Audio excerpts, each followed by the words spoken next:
புனித அன்னை தெரசா மனித நேய அறக்கட்டளை நிறுவன தலைவர் டாக்டர் விஜயபானு அவர்களின் தந்தையார் திரு சுந்தரம் அவர்களின் 8ஆம் ஆண்டு நினைவேந்தல் நிகழ்ச்சி பொது மக்களுக்கு உணவு மற்றும் உடை வழங்கப்பட்டது.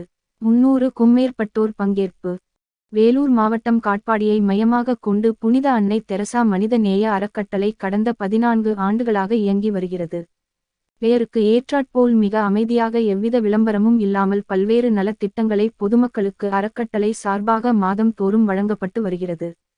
கல்வி, உணவு, இருப்பிடம் ஆகியவை இல்லாதவர்களுக்கு முன்னுரிமை வழங்கப்பட்டு போர்க்கால அடிப்படையில் உதவியில் வழங்கப்படுவது இந்த அறக்கட்டளையின் சிறப்பு அம்சமாகும். இந்த அறக்கட்டளையின் நிறுவன தலைவராக செல்வி டாக்டர் விஜயபானு அவர்கள் உள்ளார். மேலும் விபிஜே பைனான்ஸ் லிமிடெட் மற்றும் விபிஜே பிரைவேட் கோல்டு ஜீவல்வரி நிறுவனத்தின் உரிமையாளராகவும் டாக்டர் விஜயபானு உள்ளார்.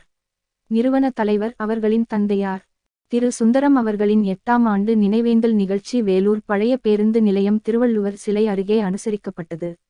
நிகழ்வை முன்னிட்டு பேருந்து பயணிகள் மற்றும் பொதுமக்கள் என 300க்கும் மேற்பட்டோருக்கு சுவையான பிரியாணி மற்றும் அழகான உடைகள் வழங்கப்பட்டது.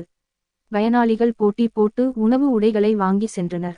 நிகழ்ச்சிக்கு அறக்கட்டளை நிர்வாகிகள் சித்ரா, தேவி, திலீப், பிரேமா, விஷ்ணு, ஆயிஷா, ஹேமா, வேண்டா அம்மா ஆகியோரும், அறக்கட்டளையின் சட்ட ஆலோசகர்கள் பாபு, லின்சி, அருள்கனி, பி.எஸ். இமானுவேல், அதிமுக மாவட்ட இணை செயலாளர் வடசென்னை உள்ளிட்ட 100க்கும் மேற்பட்டோர் கலந்து கொண்டனர்.